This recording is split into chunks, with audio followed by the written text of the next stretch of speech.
Do you know what a pangolin is? Picture a pineapple. Little feet up like little T-Rexes. I've been waiting for 8 years for this moment. My name is Tayla. My name is Tristan. As two fellow rangers, We know the value of being a ranger.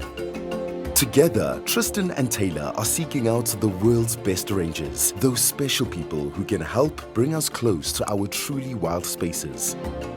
For Tristan and Tayla, it's about sharing stories and new ideas. They are hoping to explore more of the natural world and learn how to better protect it by listening to their fellow rangers and their unique points of view.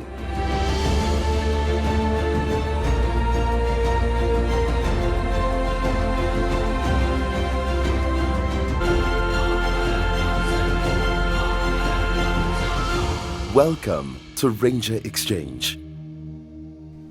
Tristan is a ranger with over 8 years of experience, helping people navigate their way in and out of the most wild spaces of Southern Africa. His favorite big cat is the leopard, and he enjoys trying to prove this to Tayla, who completely disagrees. Tayla is a ranger with over 8 years of experience, guiding and teaching others on how to become a ranger. Her favorite big cat is the lion, something her best friend Tristan completely disagrees with her on. As rangers, one of the most common questions Tristan and Tayla are asked while guiding is, what is a pangolin? To help them answer this question, they've come to the Pinda Private Game Reserve, one of the most diverse wild spaces in the country of South Africa. Pinda has 7 distinct habitats: grassland, wetland, woodland, and forest, interspersed with mountain ranges, rivers, marshes, and pans. This is the home of a very unique pangolin. His name is Ramfy, aka Rockstar. He was rescued from poachers by the African Pangolin Working Group, an organization at the forefront of trying to save this elusive animal. A pangolin is a mammal that feeds off ants and termites exclusively. It is covered in scales that are made up of the exact same substance as our fingernails, keratin. Tristan and Tayla have enlisted the help of the best person to help them find the pangolin. His name is Barry, and he is a ranger at Pinda that has spent countless hours caring for Ramfy in the wild. My name is Barry. I am a field habitat manager for Pinda Private Game Reserve. A good ranger will always try to make their guests feel at home.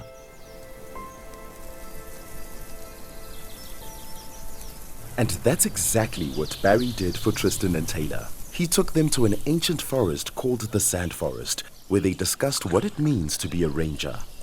For me, being a ranger, it's all about sharing my experiences, educating the next generation, and changing people's mentality through conservation. You live in a very, very, very special part of the world. It's just my best place to be in. Thank you for bringing us here. It's quite important that we preserve these types of unique forests at least. The fact that he has gone from community, waiter, tracking, guiding, he's just kind of gone through these ranks, and I think that's the most important thing about being a ranger, is that you don't just stop in one place, you continually grow. All over the world, wildlife is under threat, and so if somebody's mind can shift from just a moment with a ranger, that's the power of what we have, and that's why it's so important for us, and why at Ranger Exchange we want to come and speak to people like you, because you inspire us as well as everybody else out there that watches this. we need more people like Barry. Yeah, for sure. This is Barry's home. He grew up right next door to Pinda. He now wants to make sure that other people from his community have access to these wild spaces. One day, we're going to leave this place. And who is the next custodian of this place? I would like to see someone from the local community becoming a warden, becoming a section ranger, becoming a conservationist, becoming a head ecologist of these areas. Pinda is cementing its reputation as a world leader in pangolin conservation. Somewhere on this breathtaking reserve is the world's first hand-reared pangolin that has been reintroduced into the wild and successfully monitored long-term. Tristan and Tayla are on a quest to find it. Tayla has been a ranger for over 8 years and has spent almost every day in the wild and is yet to see a pangolin. In fact, many rangers go their whole lives never seeing one in the wild, which is mind-boggling when you see the sheer scale of the problem when it comes to pangolins and poaching. Driven by a relentless demand for its scales stemming from the Far East, the pangolin has sadly become known as the world's most trafficked mammal. We searched high and low. Day after day after day. Walking is one of my favorite things to do.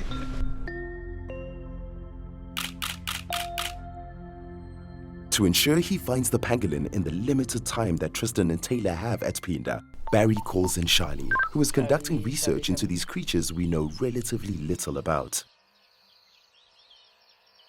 Morning, Charlie. Morning, Barry. Tristan and I are really, fascinated about pangolins, and I know that you've been dying to share this particular individual's story with us.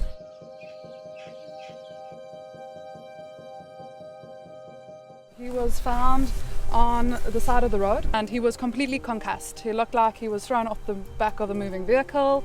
He had quite bad injuries. Luckily found by a wildlife veterinarian. So she got in touch with the African Pangolin Working Group, and then of course they oversee the whole rehabilitation process. The African Pangolin Working Group conduct sting operations that ensure criminals trading in this animal are brought to justice. Because they come out of the trade, they're very susceptible to diseases we as humans carry.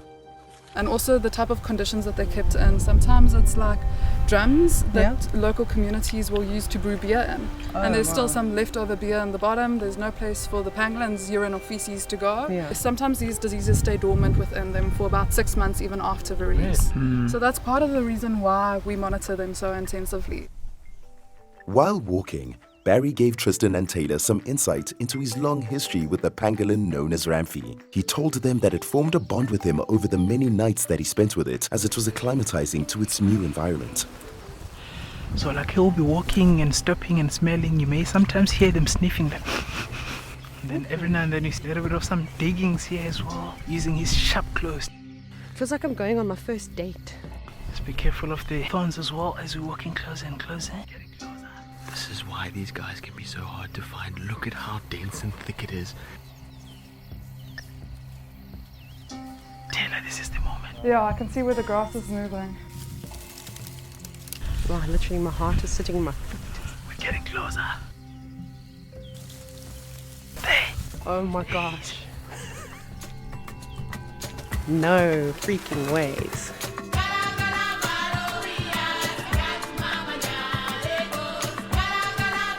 You wouldn't think an animal like a pangolin exists. Look at it. Look how it walks on just 2 legs. Almost looks like a bit of like a T-Rex with their kind of... It doesn't look like it can move around in this terrain. How? It knows that it can't walk with its back legs downhill. So it just like carrying a ball and then it just rolls. So it's an iconic animal. I love them. Tayla asked Charlie why there are 2 tags on the back of the pangolin.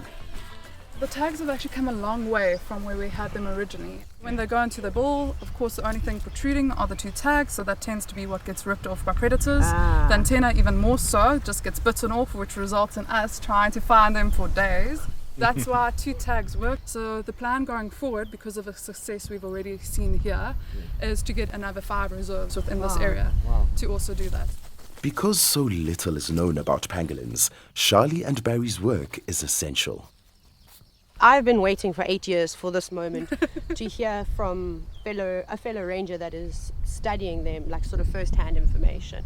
And I honestly didn't think it was going to be a woman. And I was going to be hearing this information from... No, look at us. Charlie, it's just you and I amongst the boys. And normally it's just me amongst the boys, and I'm sure it's normally you. That's the exact same thing on my team. It was nice to see a woman just doing a great job at everything that she does. I always say to myself, I've been lucky that I've experienced both now, from the guiding point of view, integrating into the conservation point of view. There are challenging times to walk this pangolin in like dense vegetated areas in the middle of the night, but it's all worth it at the end of the day. You know that you've played a role in ensuring that the chances of pangolins coming back to this region is like your 80%. It does bring a smile on your face. I think it's really exciting. South Africa, Africa, we're growing a population of animals that is hugely important to our ecosystem. Oh, look, it's coming towards us. No way. That's so cool. It's quite amazing how sometimes you can bond with certain animals. How cool was it just to watch the way that pangolin interacted with Barry and how Barry interacted with the pangolin? And he's happy to be there.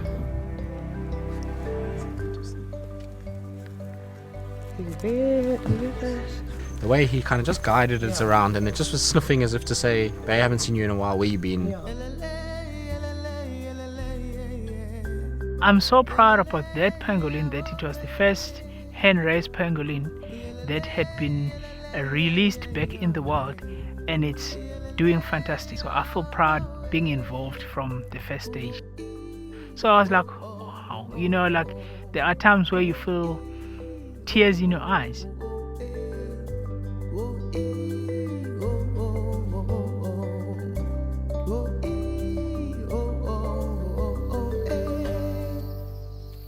It is truly inconceivable that this iconic creature is facing extinction, but not if we can help it.